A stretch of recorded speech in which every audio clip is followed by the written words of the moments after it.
Olá! Iremos fazer uma breve reflexão sobre a lição que nós estudamos durante esta semana. A lição 8, Jesus e a mulher samaritana. O primeiro tópico da nossa lição, Jesus no Vale de Sicá. Jesus e os seus discípulos saíram da Judéia em direção à Galiléia e, por volta de meio-dia, Jesus parou ali no poço de Jacó, na cidade de Sicá. Quando ele estava muito cansado, estava muito exausto, com muita sede, uma mulher da cidade de Samaria, chegou até Jesus e Jesus pediu água daquela mulher. Jesus falou para aquela mulher, dá-me de beber. Foi estranho para aquela mulher ouvir aquele pedido de Jesus, pois Jesus era judeu e aquela mulher era samaritana, e os judeus tinham dificuldade de relacionamento, problema de relacionamento, chegavam a se odiar, judeus e samaritanos. E nós tiramos uma lição aí para a nossa vida, uma lição de humildade. Jesus sendo o dono do mundo, dono do universo, o Criador do céu, da terra, do mar, de todas as fontes de águas, pedindo água daquela mulher samaritana. Porém, Jesus tinha um objetivo. O objetivo de Jesus era abençoar aquela mulher, era ajudar aquela mulher. O objetivo principal de Jesus era salvar aquela mulher. O segundo tópico da nossa lição, um tipo diferente de água. Jesus ele não foi direto falando sobre salvação, falando sobre religião, sobre questões espirituais. Jesus, ele estimulou, ele atiçou a curiosidade daquela mulher.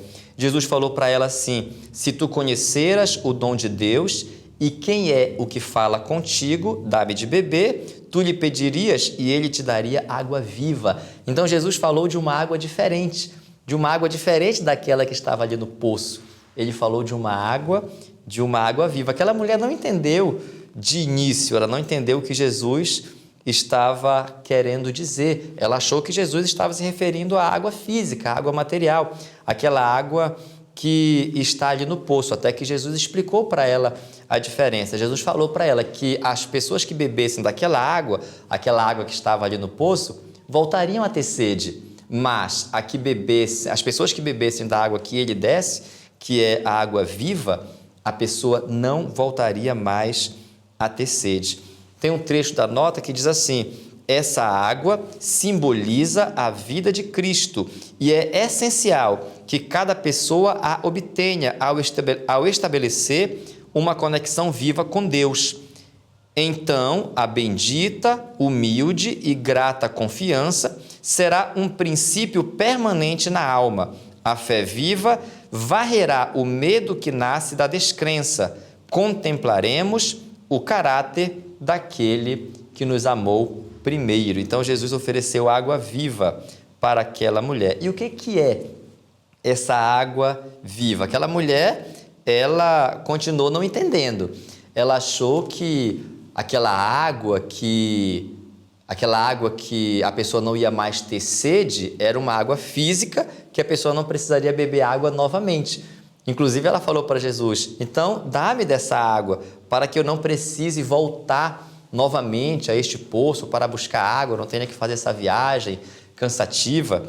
Ela ainda não tinha entendido, mas Jesus não estava falando daquela água física, daquela água material.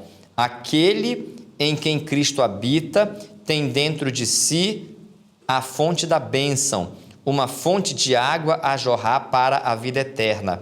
Dessa fonte, o cristão pode extrair força e graça suficiente para todas as suas necessidades.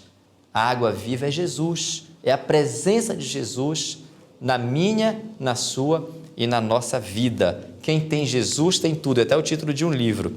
Quem tem Jesus tem tudo. Então, Jesus é uma fonte de água a jorrar para a vida eterna. Aquela mulher samaritana, ela não havia compreendido o que Jesus estava, até esse momento, não tinha entendido ainda, não tinha compreendido o que Jesus estava querendo dizer para ela. Ela não percebeu que Cristo era o Messias, era o Salvador. Na Bíblia nós encontramos relatos também de pessoas que negaram a Cristo, que rejeitaram a Jesus. E nesse momento eu quero perguntar para você, quero fazer uma pergunta aqui retrospectiva, uma pergunta reflexiva. E nós? O que temos feito com Jesus? Qual tem sido a nossa atitude em relação a Jesus, em relação à sua palavra? Como é que está a sua comunhão com Deus? Aquela mulher não percebeu, aquela mulher não se atentou. A Bíblia fala também dos peregrinos do deserto que rejeitaram a Jesus. E eu? E você? Como está a nossa atitude diante de Deus? Como é que está a sua Bíblia? Ela tem sido manuseada? Nós temos orado, tirado tempo para orar? Meu querido, a oração ela é muito importante. A oração é comparada com a respiração. Nós precisamos orar, tirar tempo para orar, para falar com Deus. Isso faz bem para você, isso faz bem para a sua vida, para a sua alma. Precisamos tirar tempo para estudar a palavra de Deus. Assim como a comida, como a água, elas são indispensáveis para a nossa vida física, a palavra de Deus ela é indispensável para a nossa alma, para a nossa vida espiritual, para a nossa salvação. Então, eu e você, cada um de nós, precisa refletir se temos realmente aproveitado a presença de Jesus, aproveitado a sua palavra. O quarto tópico da lição, Jesus começa a se revelar. Esse é o quarto tópico da nossa lição. Então, Jesus ele mudou de assunto a partir de um certo momento e pediu para aquela mulher chamar o seu marido e voltar. Ele falou para ela assim, olha, vai até a cidade, chama o teu marido e volta aqui de novo onde nós estamos. E aquela mulher respondeu para Jesus que não tinha marido. E Jesus então falou para aquela mulher, disseste bem, não tenho marido, porque tiveste 5 maridos, e o que agora tens não é teu marido. Isto disseste com verdade. O que é que isso nos lembra? O que é que isso nos traz à mente, nos traz à memória? Que Jesus sabe de todas as coisas. Jesus conhece o mais íntimo do nosso coração, conhece a nossa vida. Isso é uma realidade, não tenha dúvida disso. Jesus conhece a mim e a você. Deus é onisciente, sabe de todas as coisas, sabe de tudo. Então, precisamos viver uma vida com essa ciência, com esse conhecimento, com essa certeza de que Jesus sabe de todas as coisas. Ele quer mostrar o nosso pecado.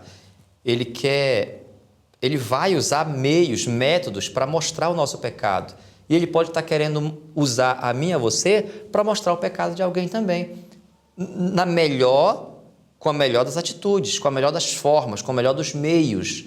Deus quer usar a mim e a você também para ajudar pessoas a vencerem o pecado. Eu quero dizer uma coisa para você. Jesus quer que você vença o pecado, quer que nós vençamos o pecado. E é possível vencer o pecado, qualquer pecado. Não duvide disso. Você pode vencer qualquer pecado pela graça de Deus, com a ajuda de Deus. Na Bíblia está escrito, Evangelho de Lucas 1,37, para Deus nada é impossível. E na carta de Paulo aos Filipenses 4,13, diz assim, tudo posso naquele que me fortalece. Os livros do céu registram os pecados que teriam acontecido se houvesse oportunidade. Deus trará a juízo toda a obra, com todos os detalhes secretos que a acompanham. Jesus sabe de tudo. Se você não se arrepender, você será condenado pelos seus pecados, inclusive os secretos. Mas se você se arrepender, todos eles serão apagados. E o quinto e último tópico da nossa lição, Jesus se revela como o Salvador. Aquela mulher ali naquele poço finalmente entendeu quem era aquele homem com quem ela estava conversando. Aquela mulher falou, vejo que és um profeta. Ela entendeu que Jesus era um profeta, porém isso não é suficiente para a salvação. Apenas reconhecer, existem nações que reconhecem que Jesus é um profeta, mas não reconhecem que Jesus é Salvador, que Jesus é Salvador da vida, que Jesus é o nosso Redentor. Apenas reconhecer que Jesus é um profeta não é suficiente. Precisamos reconhecer e aceitá-lo como único e suficiente Salvador da nossa vida. Quando a mulher revelou ter esperança na vinda do Messias, Jesus então se revelou para aquela mulher. Jesus falou, eu o sou, eu que falo contigo. Esses são os cinco tópicos da nossa lição, essa é a nossa lição de número 8, a lição desta semana. E eu deixo aqui um apelo a cada um de nós para que possamos aproveitar a água viva que está à nossa disposição, que possamos fazer uso, beber essa água, buscar o Senhor de todo o nosso coração enquanto podemos achar e priorizar o reino de Deus na nossa vida, buscar em primeiro lugar o reino de Deus e todas as coisas nos serão acrescentadas. Que Deus abençoe a você, que Deus abençoe a todos. Até a próxima oportunidade.